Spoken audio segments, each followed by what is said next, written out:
আজ আমাদের মসজিদে মূল্যবান বক্তব্য রাখবেন জনাব হযরত মৌলানা মুফতি আব্দুল আজিম সাহেব, মুহাদ্দিস, গোপালগঞ্জ মাদ্রাসা, মুহাদ্দিস গোপালগঞ্জ মাদ্রাসা। আমি হুজুরকে অনুরোধ করছি তেনার মূল্যবান বক্তব্য রাখার জন্য।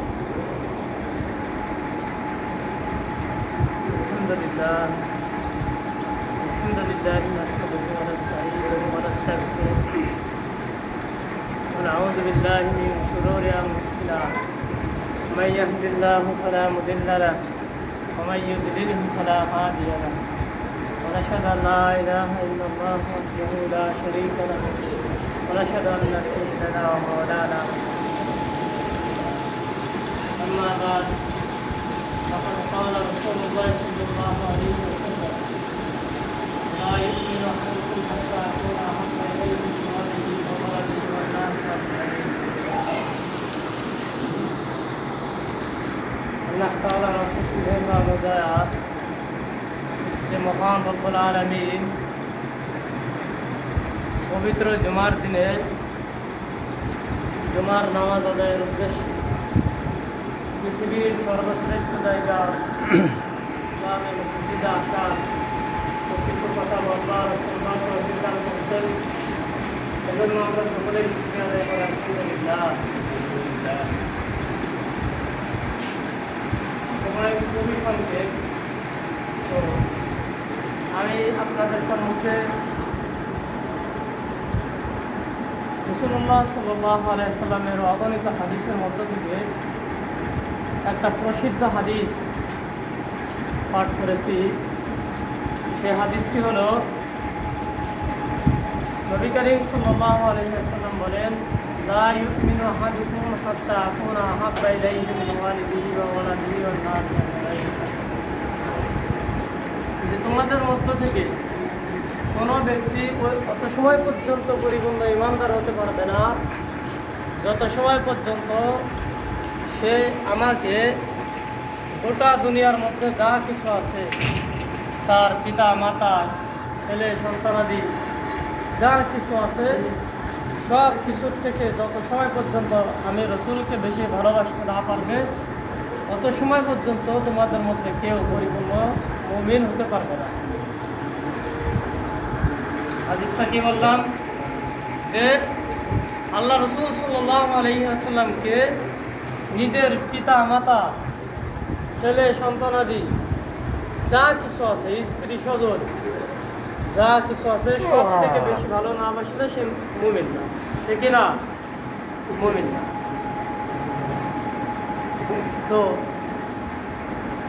আজকে দেখা যাচ্ছে যে রাসূলুল্লাহ সাল্লাল্লাহু আলাইহি ওয়াসাল্লামকে ভালোবাসা আমাদের ঈমানের একটা অংশ। সেই রাসূলুল্লাহ সাল্লাল্লাহু আলাইহি ওয়াসাল্লামকে নিয়ে কটূক্তি মুসলমানদের মধ্যে থেকেও এমন কিছু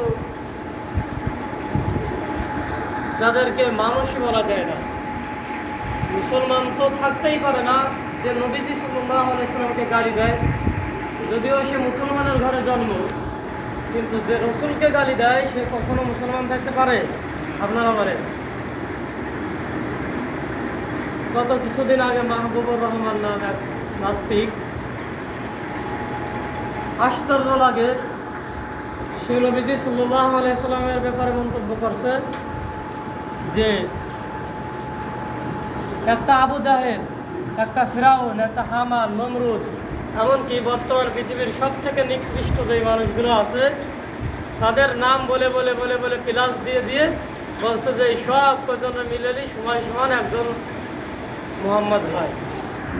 নাউযুবিল্লাহ বলবেন না? পৃথিবীর সব থেকে নিকৃষ্ট মানুষদেরকে উল্লেখ করে যোগ দিয়ে দিয়ে দিয়ে এরপরে সময় সমান দিয়ে কি বলছে যে এই কয়জনরা মিলেলি একজন মুহাম্মদ হয়। নাউযুবিল্লাহ। হযরত ইমাম মালিক রাহমাতুল্লাহি আলাইহি চার মাযহাবের একজন ইমাম, চার মাযহাবের একজন ইমাম হচ্ছে ইমাম মালিক রাহমাতুল্লাহি আলাইহি বলেন যে নবীকে গালি দেওয়ার পরে এই দুনিয়ায় বেঁচে থাকা আর না থাকা এটা আমার জন্য অনর্থক। এই দুনিয়ায় বেঁচে থাকা আমার জন্য অনর্থক, অর্থাৎ এই দুনিয়ায় আমার কোনো কাজ নেই। নবীকে গালি দেওয়ার পরে যদি আমি কিছু করতে না পারি, প্রতিবাদ না করতে পারি, মুখ দিয়েও কিছু না বলতে পারি, হাত দিয়েও কিছু না করতে পারি, মনে মনে নিন্দাও না করতে পারি, দুনিয়ায় থাকা আর না থাকা আমার জন্য নেই। এই দুনিয়ায় থাকার আমার কোনো দরকার নেই, এই দুনিয়া আমার জন্য না। কথাটাকে বুঝতে পারলাম? হচ্ছে ইমাম মালিক রাহমাতুল্লাহ আলাইহি। ইস্কন নামে একটা হিন্দুদের সন্ত্রাসী গ্রুপ আছে, ইস্কন। এই ইস্কনের মধ্যে থেকে কিছু লোককে তারা নিযুক্ত করছে সোশ্যাল মিডিয়ায় নবীকে ব্যঙ্গ করে, নবীকে গালি দিয়ে দিয়ে তারা ভিডিও ছাড়বে, অডিও ছাড়বে, তারা নবীর কার্টুন বানিয়ে সেগুলো অনলাইনে ছাড়বে। এটা হচ্ছে তাদের কাজ। তো তাদের প্রতিবাদে আমরা কি করছি? আমাদের খবরও নাই যে আমরা সারা পৃথিবীতে কি হয়ে যাচ্ছে এই ব্যাপারে আমাদের কোনো খবরও নেই। অথচ আমরা মুসলমান দাবি করি, আমরা নবীর আশের দাবি করি, আমরা নবীকে ভালোবাসি দাবি করি। নিজের ছেলেটাকে কেউ যদি কিছু বলে তার বিরুদ্ধে আমরা, নিজের স্ত্রীকে কেউ যদি কিছু বলে তার বিরুদ্ধে আমরা, নিজের পিতামাতার বিরুদ্ধে যদি কেউ কিছু বলে তার বিরুদ্ধে আমরা কি করি? কি করি? কি করে বলে? আমরা কি চুপ করে বসে থাকি? কখনো চুপ করে বসে থাকি না। কিন্তু নবী করিম সাল্লাল্লাহু আলাইহি ওয়াসাল্লাম যিনি হচ্ছেন দুনিয়া এবং আখিরাতের সবথেকে মর্যাদা সম্পন্ন, যার শ্রেষ্ঠত্ব আল্লাহ তাআলা কয়েক জায়গা কোরআনের মধ্যে যার শ্রেষ্ঠত্বের ব্যাপারে আল্লাহ তাআলা বলেছেন, এমনকি তার শানে একটা সূরাই নাযিল করেছেন কোরআনের মধ্যে, সূরা মুহাম্মদ। আজকে সেই নবীকে দিয়ে গালি দেয় আমরা মুসলমান, আমরা নিজেদের কানেও পানি নাই, আমাদের কোনো ভ্রুক্ষেপই নেই। আশ্চর্য লাগে আমরা কিরকম মুসলমান, কারণ কিরকম মুসলমান আমরা যে নবীর বিরুদ্ধে কথা বলে, নবীকে গালি দেয়, আমরা প্রতিবাদ করি না। অথচ দেখেন ইসলামী মাসালা, শরিয়তের মাসালা যেমন, শরিয়তের মাসালা হচ্ছে যে কোনো ব্যক্তি যদি আল্লাহ তাআলাকে গালি দেয়, কি বলছে? যদি কোনো ব্যক্তি আল্লাহ তাআলাকে গালি দেয় তাহলে সে যদি খালিস দিলে তওবা করে, আল্লাহ তাআলা হয়তো তার তওবা কবুল করে নেবে এবং তাকে মাফ করে দেবে। আল্লাহ তাআলা তাকে মাফ করে দিতে পারেন, তার দুনিয়ায় বেঁচে থাকার অধিকার আছে, আল্লাহ মাফ করে দিয়েছে, অধিকার আছে। কিন্তু নবী করিম সাল্লাল্লাহু আলাইহি ওয়াসাল্লামকে যদি কোনো ব্যক্তি গালি দেয়, ব্যঙ্গ করে, কটূক্তি করে, এই ইসলামী মাসালা হলো মান সাব্বা নাবিয়ান ফাকতুলুহু, যে ব্যক্তি নবীকে গালি দেয় তাকে হত্যা করবে। সে যদি কাবার গিলাফ ধরেও কান্নাকাটি করে, তওবা করে, তাহলে তাকে ইসলামী মাসালা অনুযায়ী তাকে হত্যা করতে হবে। তার এই দুনিয়ায় বেঁচে থাকার এক মুহূর্তের জন্য কি নাই, এক মুহূর্তের জন্য অধিকার নাই যে সে এই দুনিয়ায় বেঁচে থাকবে।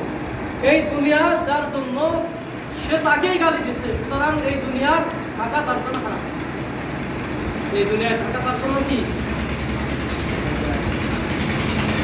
এই দুনিয়ায় থাকা তার জন্য এক মুহূর্তের জন্য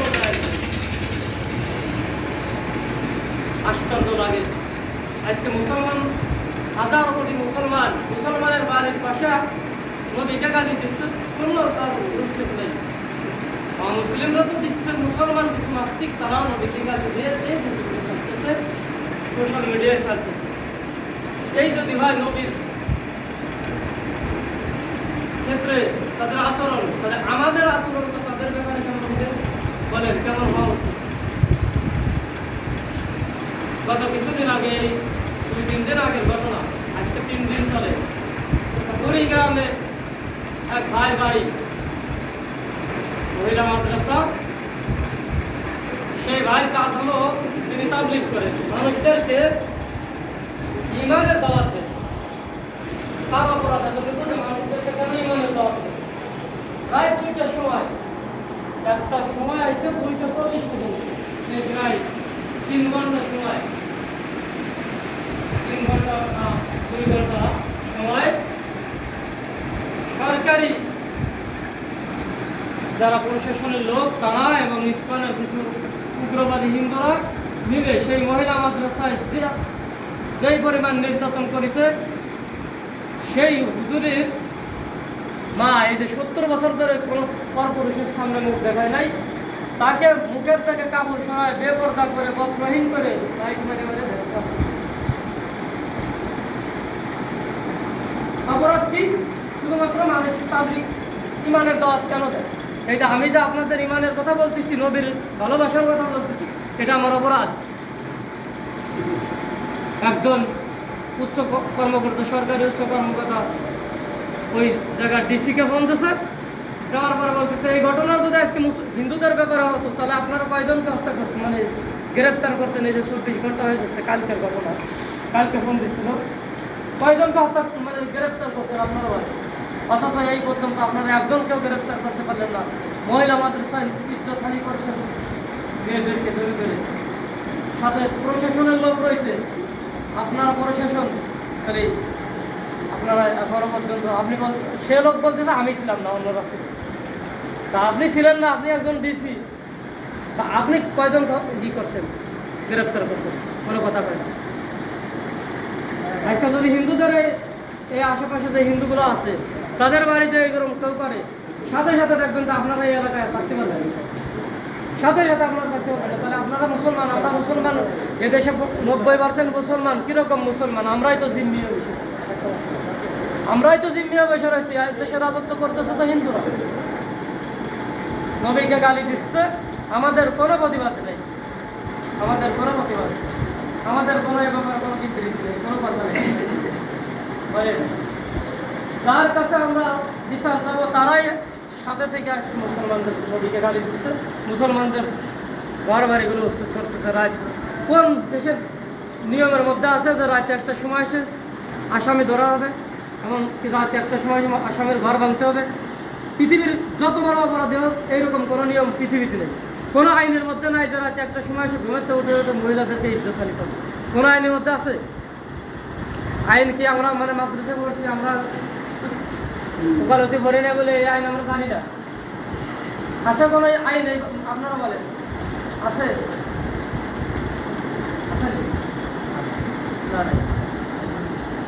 পৃথিবীর কোনো নাস্তিকদের দেশে, কোনো সেকুলারদের দেশে এই আইন নাই যে রাত 2টার সময় ঘুমের থেকে উঠে উঠে মেয়েদেরকে ইজ্জতহানি করে। অপরাধ যদি থাকেও এরকম করতে পারবে না, আসবে সকালবেলা, আসবে রাত্রে উঠে মহিলাদেরকে ইজ্জতহানি করতেছে। মহিলা মাদ্রাসার ছাত্রী তারা কি অপরাধ করছে, তাদেরকে ইজ্জতহানি করতেছে। অথচ মুসলমানদেরকে গালি দিচ্ছে, মুসলমানদের নবীকে গালি দিচ্ছে, সে ব্যাপারে কোনো ই নেই। তো কি বলবো, মুসলমান একমাত্র সে যে নবীর মহাব্বত তার অন্তরের মধ্যে আছে। নবীকে গালি দেওয়ার পরে যার কলিজা কেঁপে ওঠে, যে স্থির থাকতে পারে না, সেই মুসলমান। আমাদের মতো যা নবীকে গালি দেওয়ার পরে চুপ করে বসে থাকি, সে কোনোদিন মুসলমান হতে পারে না। আমানতু বিল্লাহি ওয়া মালাইকাতিহি ওয়া কুতুবিহি ওয়া রাসূলিহি।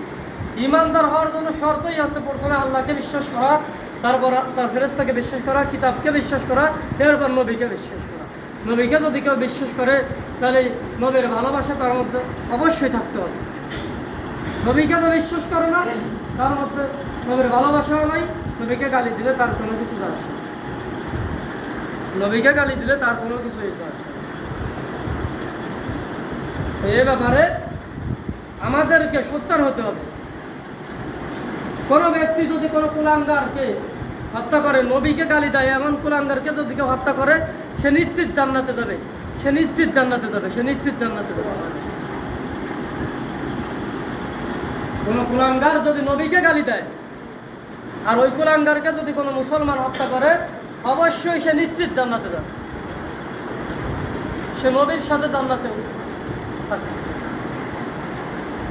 আর ওই কুলাঙ্গার নিশ্চিত জাহান্নামে যাবে। কারণ এই দুনিয়াতে তো থাকার অধিকার নেই, জান্নাতে থাকার তার কোনো অধিকার নেই। তার কাজ ঠিকানে হচ্ছে একমাত্র এটা স্পষ্ট ইসলামী বিধান। যে নবীকে না বানাইলে, যে নবী না হইলে আমাদের মুসলমান তো দূরের কথা, আমরাই তো থাকতে পারতাম না, আমরাই তো হতাম না। সেই নবীকে গালি দিচ্ছে কোনো নেই, দল বেঁধে বেঁধে নবীকে গালি দিয়ে সোশ্যাল মিডিয়ায় ছাড়তেছে, আমাদের কোনো প্রতিবাদ নেই। তো এই ব্যাপারে একটা গ্রুপ বেরোইছে, তাদের নাম হলো তাহরিরুল উম্মাহ। আপনারা কি নাম শুনছেন? তাহরিরুল উম্মাহ এর অর্থ হচ্ছে মানুষ দুনিয়াতে কিভাবে স্বচ্ছ ইমানদার হবে এবং আখিরাতে কিভাবে জাহান্নাম থেকে মুক্তি পেয়ে জান্নাতে যাবে। এই তাহরিরুল উম্মাহ শব্দের অর্থ হলো তাই। তাহরিরুল উম্মাহ শব্দের অর্থ কি? উম্মতের না যায়, অর্থাৎ উম্মত কিভাবে জাহান্নাম থেকে না যাবে, এই ব্যাপারে এই নাম দিয়ে একটা গ্রুপ বেরোইছে, একটা দল বেরোইছে, যারা নবীকে গালি দিলে সাথে সাথে প্রতিবাদের জন্য নেমে যাচ্ছে। আজকে ইসলামিক অনেক বড় বড় স্কলার, অনেক বড় বড় বক্তা, এ ব্যাপারে কোনো বিবৃতি নেই। হাজারো পরিমাণ ভিডিও আমার মোবাইলে আছে নবীকে গালি দেওয়া, কিন্তু বড় বড় বক্তারা তারা নিজেদের রাজনৈতিক স্থান ঠিক রাখার জন্য, নিজেদের গদি ঠিক রাখার জন্য এ ব্যাপারে কোনোই নেই। আর যারা নবীকে গালি দেওয়ার পরে সেই সেকুলারকে, সেই কুলাঙ্গারকে প্রতিবাদ করছে, তাদেরকে জেলখানায় ধরে নিয়ে গেছে, আর এই জেলখানায় যে এই সমস্ত ভাইরা কেমন আছে সেই খোঁজও নিচ্ছে না, অথচ নিজেদেরকে আলেম বলে দাবি করে, নিজেদেরকে পাক্কা ইমানদার বলে দাবি করতেছে। বর্তমান যারা রাজনীতিক মাঠে আছে, তো তাহরিরুল উম্মাহ এই ব্যাপারে নিয়ত করেছে যে কুলাঙ্গাররা যাতে, নবীর দুশ্মনরা যাতে সতর্ক হয়ে যায়, এজন্য সারা বাংলাদেশে পোস্টার টানাবে। সারা বাংলাদেশে কি পোস্টার টানাবে? সারা বাংলাদেশে পোস্টার টানাবে নবীর